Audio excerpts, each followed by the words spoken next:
Hey everyone! In this guide, I'll show you how to quickly find your billing history on WordPress in 2025. It only takes a few minutes, so let's get started. First, open your internet browser, type in wordpress.com, and let the page load completely. Now, look up in the top right corner and click the Login button. That will bring up the sign in page. At the login screen, you'll see different sign-in methods. For speed, click on Continue with Google.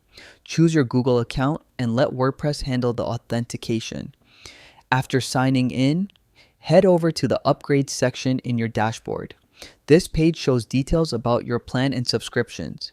Inside the Upgrades area, click on Purchases.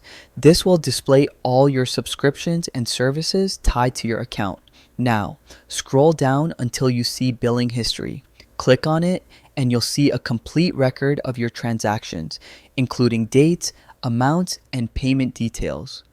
And that's it. You've got full access to your billing history on WordPress.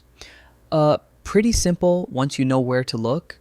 Keep this in mind whenever you need to verify payments or track subscriptions. Thanks for watching.